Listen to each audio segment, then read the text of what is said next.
And with that, let's continue with our program here. And I have the privilege to present, to introduce Dr. Philip Lowe.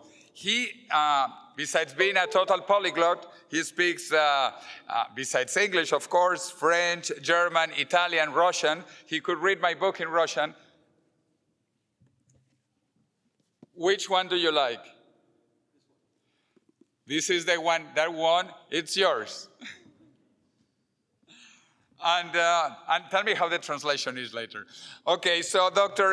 Philip Lowe, he has a bachelor's of pure mathematics from the University of Chicago, and then a PhD in computational neurobiology from the University of California, San Diego. He has been associated with many institutions like Singularity University, also the X Prize Foundation with Peter Diamandis, the Salk Institute in La Jolla, California, also MIT, my dear alma mater, and also he has been an adjunct professor at Stanford University. And he is the founder and chairman of NeuroVigil, and he will tell us about the future. An applause for him.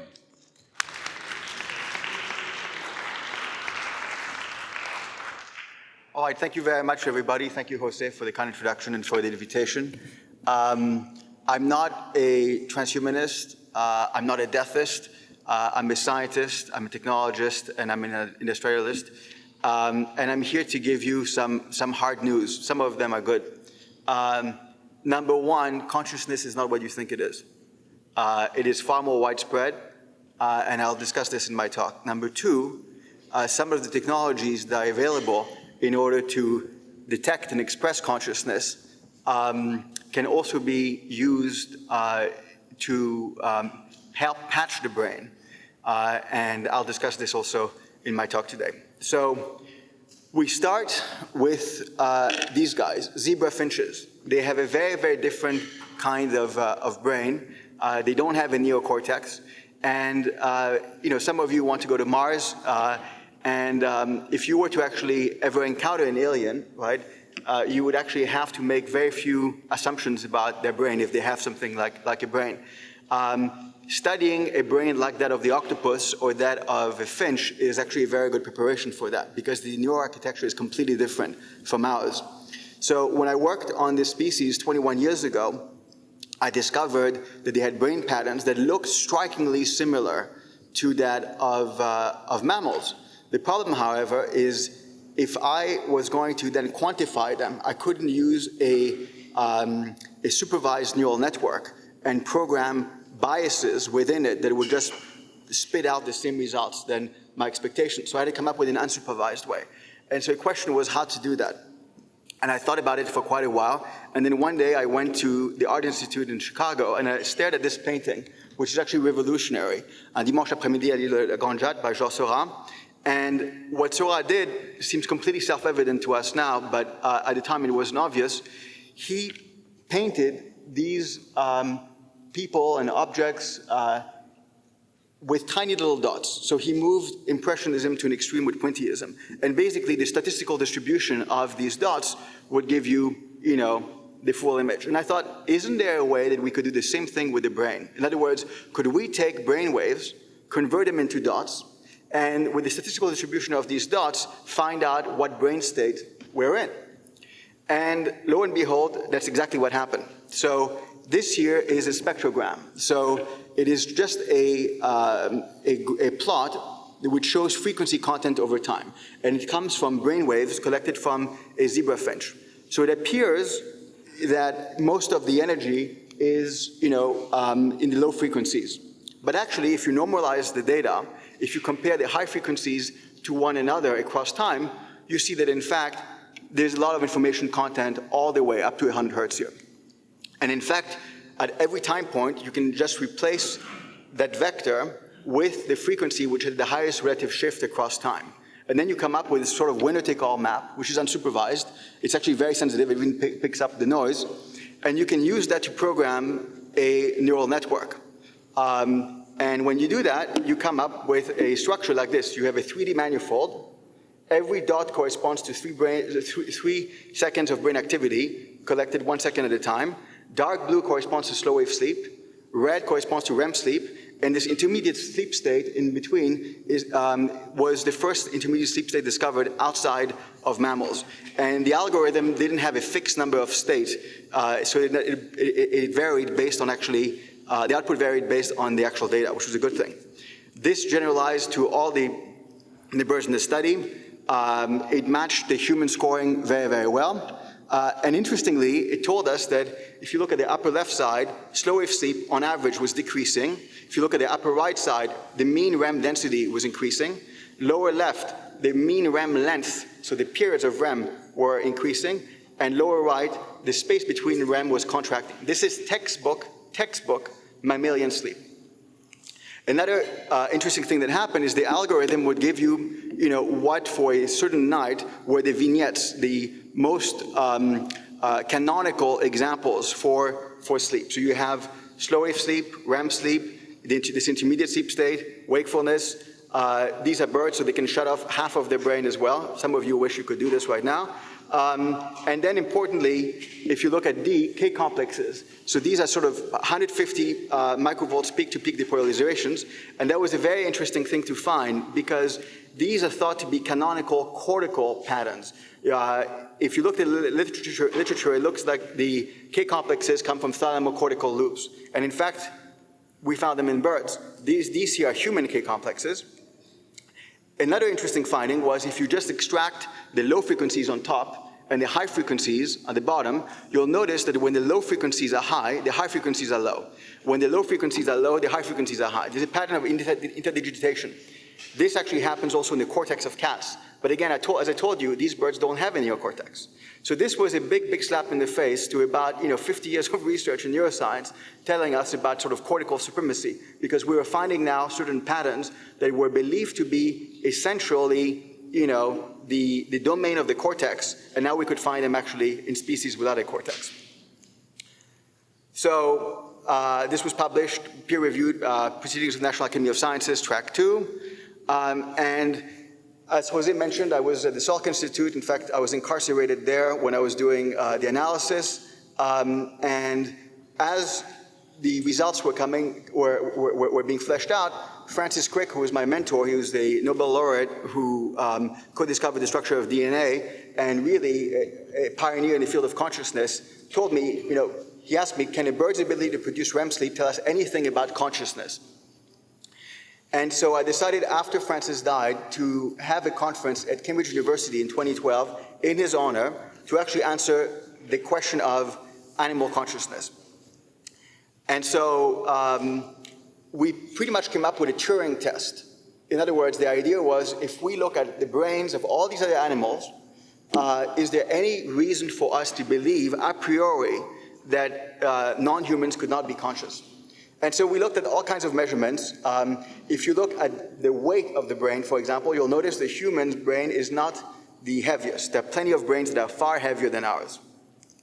If you look at volume, which one here is the human brain, left or right? Okay, so what is the brain on the left? Nope. I have one vote for elephant. Who else? Bottlenose dolphin. Left human, right killer whale, orca. Right human, here you've got blue whale. So there's a whole constellation of brains that are very interesting besides our brains.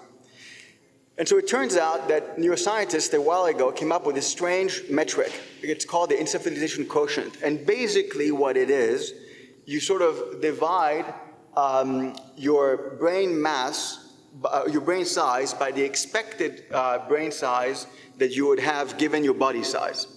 Sort of a poor man's version of a brain-to-body mass index.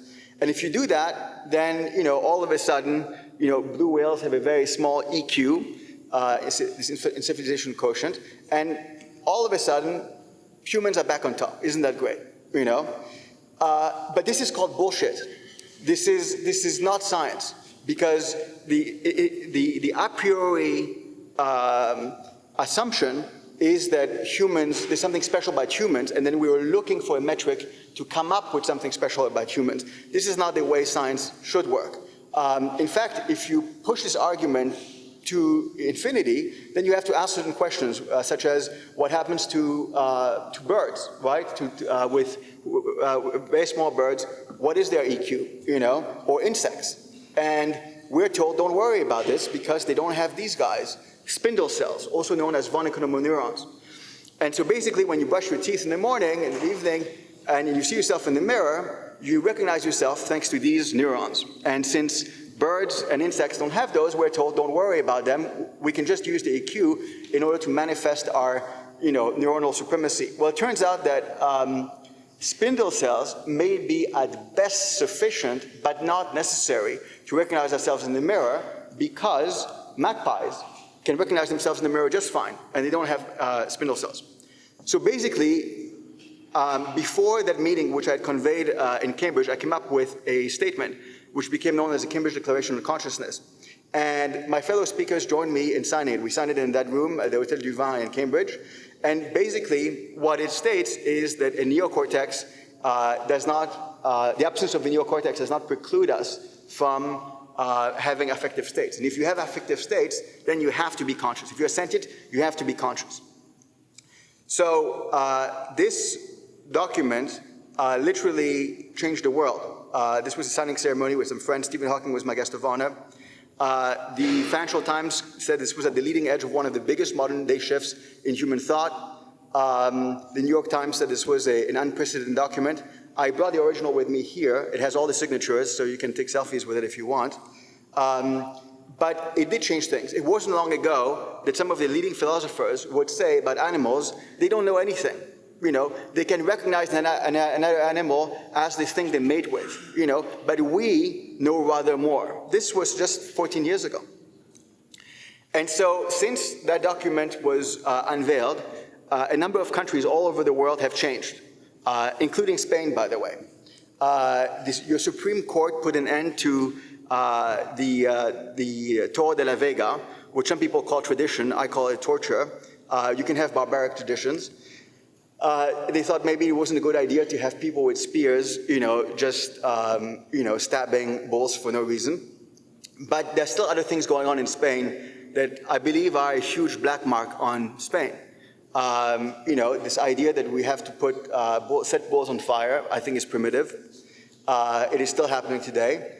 The idea that, you know, again, you have to stab bulls in the corrida for no reason than just sadistic enjoyment, I think is also very primitive. Or, you know, the idea that one should throw goats from chapels for fun or for tradition is also barbaric. Now, Spain has a proud history of overcoming certain traditions. For example, did you know that in chess, the queen was actually a very, very weak figure? It wasn't until the reign of Isabella I that the rules of chess were updated and the queen became the most powerful piece on the board, you know? So that was a good tradition that was changed. Bartolomé de las Casas was a Spanish priest, and in the 16th century, he said, you know, we are giving these Native Americans, these Amerindians, a Christian name, but we're treating them as animals. We're putting them in mines. Either they have a soul and we should give them a Christian name, or they're animals and we shouldn't give them a Christian name and we can exploit them. We can't have both. So he had a congress in Valladolid, and that was the very beginning of the end of slavery for Amerindians. He was able to start moving the needle in Spain. And in fact, he was my inspiration for Cambridge. So Spain has a very proud tradition of overcoming barbaric traditions, and I hope that the Supreme Court will yield my call to end the corrida once and for all here in this country, and the throwing of goats as well. So I think Thomas Edison said it very well: until we stop harming all other living beings, we are still savages.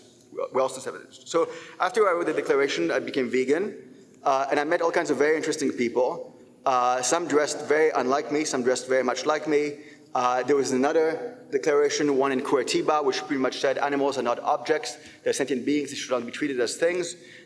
There was one in Lisbon, which said that if we work with animals in the laboratory, we have to make the entire life of the animal available to the funding agencies and ethics boards as well. And it was signed by people who work with animals. So, and in the meantime, my work had progressed as well. So here you have a rat, and we put an electrode non-invasively on the rat, and there's several states. There's quiescent wakefulness, locomotion, light anesthesia, and deep anesthesia. And if you use these kinds of methods, again, you can separate some of these states. But even if we were to do all these trials non-invasively, this would not solve our problem. We kill about 100 million animals per year across industry, academia, and government for biomedical research. We spend about $40 billion a year doing that. The likelihood that a drug will just go through the human trials is less than 6%. And many of these drugs have terrible side effects. This is a family picture here.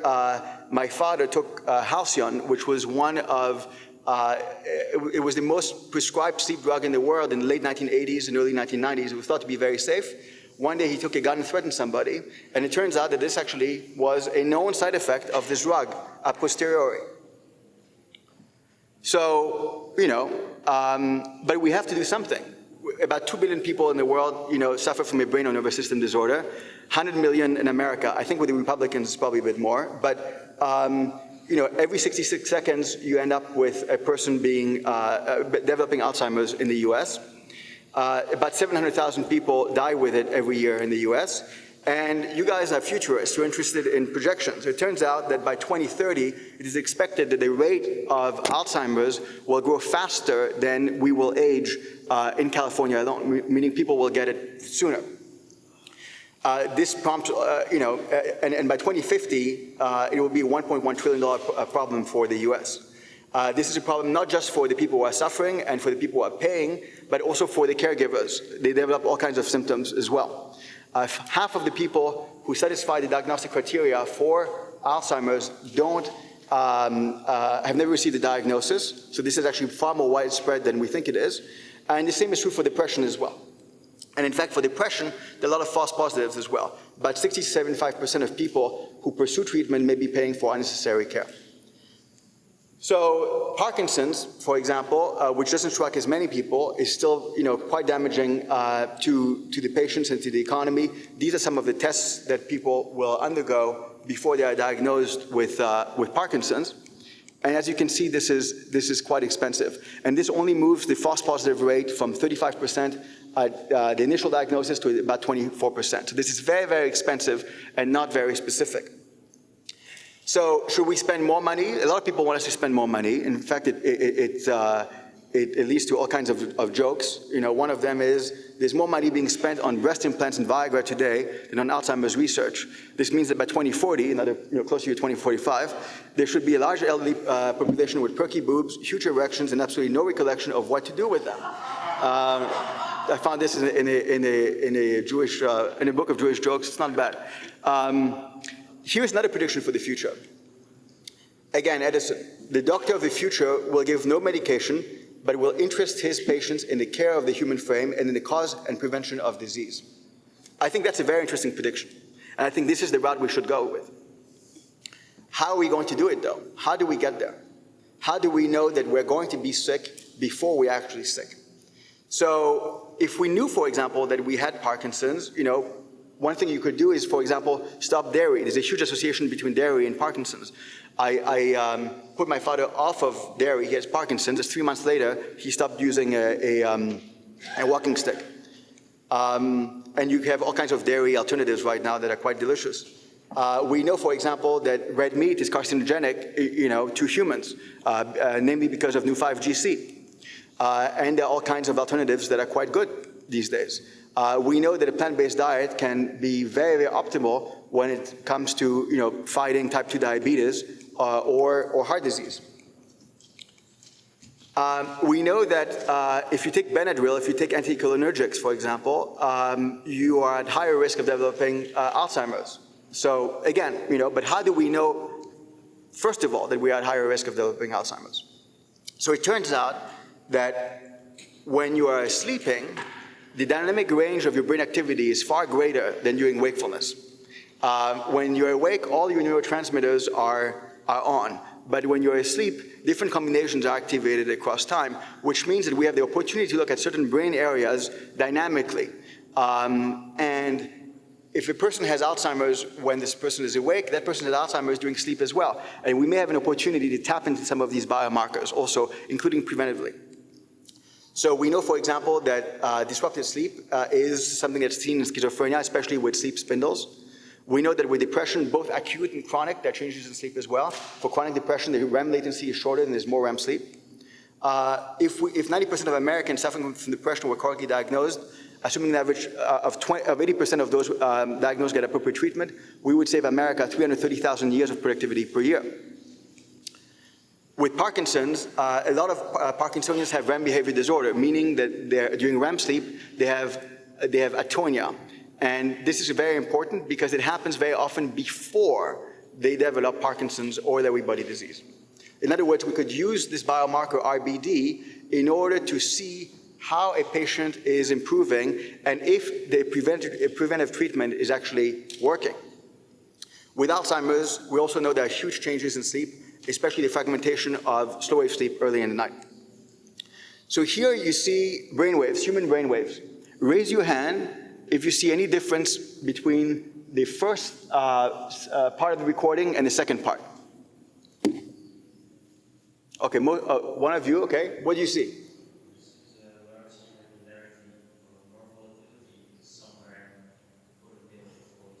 I'm not talking about the middle. I'm just talking about left half, second half.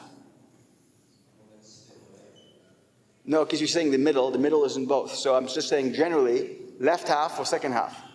So you're saying there's more volatility in the left half or the second half? Second half, okay. Anybody else? Yeah, time, exactly. Time goes from left to right, yes. Very good. So most of you are honest. One person, I'm not so sure. Turns out that by eye, you can't really tell anything. You have to include other electrodes in order to see that the brain has gone through a massive shift. And these electrodes are from the neck muscles and the eyes. And this is quite interesting because basically, this is why REM sleep is called a paradoxical state. The paradox is you're in a different state, your brain is in a different state, but it looks as if you're in the same state. So because of that, people who suffer from sleep disorders have been turned into pincushions. You put electrodes all over their head and body to see how they would sleep without any of them at home. So this is sort of the Heisenberg uncertainty principle for the brain, right? The more diseased the person is thought to be, the more electrodes we put on them, and the more we screw up the recording. So let's see how this trick I told you about with the birds works with the humans. We have a spectrogram. Again, time goes from left to right, very good. And now we're going to normalize it, and we're going to do this winner-take-all map. Every dot corresponds to 30 seconds of EEG, right? So the human score sees this every 30 seconds. We see the entire night, and that is just one dot here. Now you can see there's some structure, yes? Even the person who likes volatility, you see the structure here, right? We all agree, good. So if I superimpose the results of it in the manual scoring, here something amazing happens. Every major brain state has its own signature, and you don't need all these different electrodes. This is just a single channel of EEG, right? So now that gives us a true weapon, because it means that we can record people's brain activity from home, and we can use this to see if they have diseases and how these diseases are actually reacting to treatment. So we can do this, with American data, we can do it with German data, we can do it at a 1-second resolution. We have now a map of brain activity, and we can compare across hospitals and across algorithms as well, and across resolutions. And it also means that now we can look for features. So now this is an entire night of sleep, just like with the birds. Every dot corresponds to 30 seconds of brain data, right? And how many clusters do you see here? How many groups of dots do you see here? Raise your hand if you only see one. Raise your hand if you see two. Raise your hand if you see three. Okay, I've got a couple votes for three. Raise your hand if you see four. Okay, four seems to be winning. Raise your hand if you see five. Okay, so I should have given you some choices.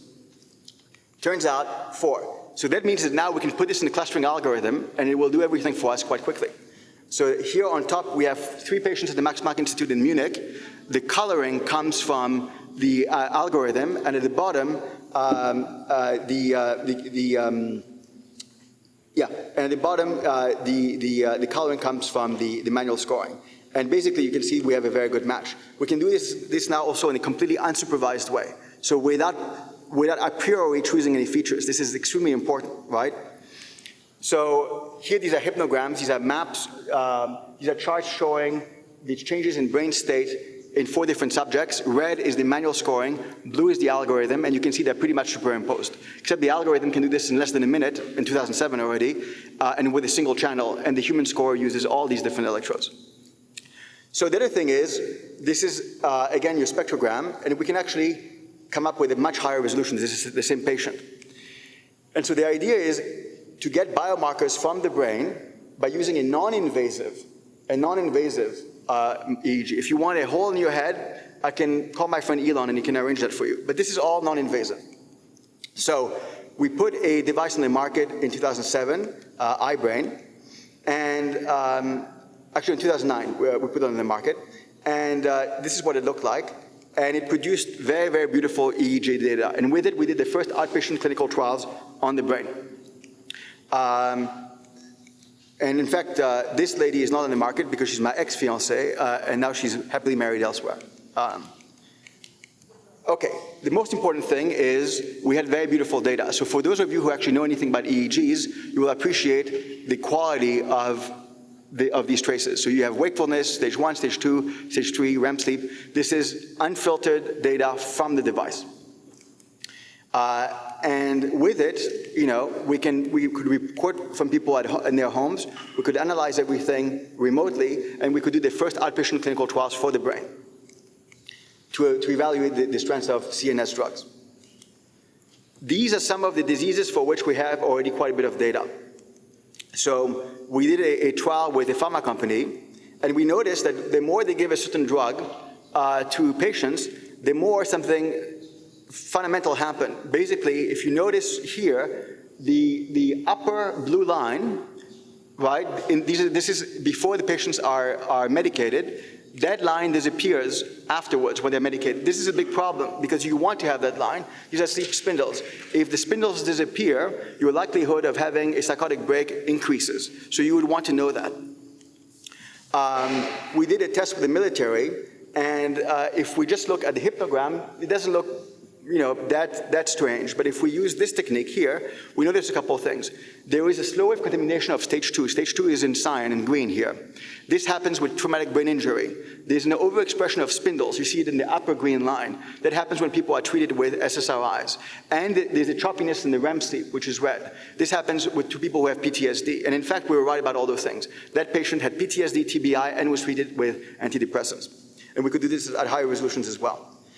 We've been working also on autism and Rett syndrome. We're seeing some biomarkers pop up across continents, across different trials. It's too early to say we have a biomarker for autism, but something interesting is going on for sure. We had one person come to us, and he had been refused treatment at a hospital, but he wasn't well. And by the time he came to us, he'd already got into a car accident. We put a device on him, and we noticed that on average, he was sleeping 1.4 minutes. So he was pretty much dying. Once we sent him back to the hospital with our analysis, they confirmed our test, and in fact, they saved his life with a light bulb. They just readjusted his circadian rhythm. And now let's talk about, you know, ALS and brain patching. So this is the last part of the talk. So I met Stephen Hawking at the Met in New York in 2010. I also had written to him when I was an undergraduate student at the University of Chicago. And he liked what I was doing, and he decided to join my company. And we decided to do some trials together. Stephen had asked me to make sure that if he ever became fully paralyzed, to rescue him, to create a system that would enable me to tap into his consciousness, find out what he was trying to say, and make him speak. Luckily, he never needed that. Until the end of his life, he was able to communicate with his cheek muscle. But we never gave up on the project, and I've got some exciting news for you today. So this is Stephen in his kitchen wearing the iBrain 1. And, you know, I'll play the videos maybe later if there are questions. But basically, we put the device on him, and we asked him all kinds of funny things. We asked him if he had a pet giraffe, if he was born in Argentina. We wanted him to see if we could startle him to have that baseline as well. And importantly, we asked him to imagine that he could squeeze his right hand, his left hand, his right foot, and his left foot, which he couldn't do. And when we did that, something amazing happened. So on the left is the traditional Fourier analysis. On the right is what I've been talking to you during this presentation. On the top, Stephen is resting. On the bottom, you can see there are these pulses that show up when we ask him to imagine that he can move his hand. And we see the same thing with the right foot, with the left foot, and when he physically could open and close his eyes. And in fact, the technology has become, far sharper now. You see these peaks that detect these things. Here, Stephen is actually opening and closing his eyes. Here, he's imagining that he's squeezing his right hand, his left foot, his right foot, and his left hand. So we're tapping now into the expression of consciousness, right, into will, because this person is not moving at all. So we announced this in Cambridge in 2012. And since then, we've been working also with Augie Nieto, who suffers from ALS. And this here is the very first word that a patient who's completely paralyzed spelled with his mind with a single non-invasive channel. And the word was communicate. So again, a video I can show you afterwards if you'd like. But here Augie's actually spelling. He's spelling the word food. And then we created another system so that people can communicate even faster. So this is a Huffman encoding of the English language so that we don't have to wait for a certain cursor and we can move quite quickly. So we actually had to file a patent yesterday in order for me to show you this today. And we'll see if we have the sound here.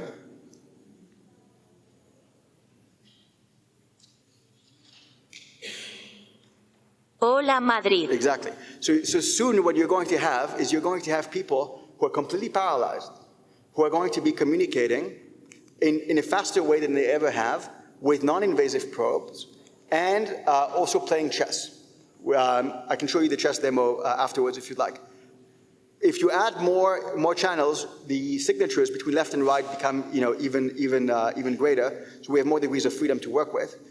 Here you'll recognize Elon. This is at my first lab a couple of years ago. And I was looking at this image, I thought, can we make the device smaller, given that we have all of this bandwidth? And it turns out that we can.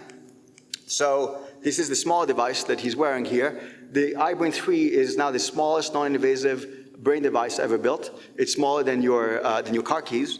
And it communicates over the phone as well. You have real-time analysis as well as offline analysis. It's going to go into clinical trials in Wyoming for people who are elderly to make sure that they're not over-medicated. And we have an interesting app I can also show you afterwards. We're building a conglomerate now across Wyoming for the iBrain 3, Philadelphia for the iBrain 2. We have a university, the biggest supplier of software talent to Silicon Valley internationally in Canada. And then an accelerator in San Diego and some wonderful law firms in Washington, D.C., San Diego, and in Boston. And we're going to help many other innovators and entrepreneurs create technologies that can help humanity live better lives without hurting animals. So I'll close with this final prediction, which I think is correct. It was made by my PhD co-advisor, and he said, within 50 years, neuroscientists, with the help of other disciplines, will have developed a non-invasive device that measures brain activity in real time in free-living humans over long distances for indefinite periods. This device will allow scientists and clinicians to study such complex processes as attention, perception, and consciousness at their most fundamental levels. This basic understanding will lead to new approaches to developing therapies for cognitive diseases such as schizophrenia, autism, depression, and Alzheimer's. There's only one thing that's wrong about this quote. So when Rusty Gage looked at it, he made it in 2006. What's wrong about this quote? What's wrong about the date? Exactly, it's happening now. We're doing it. So the future is here. Get ready. Thank you very much.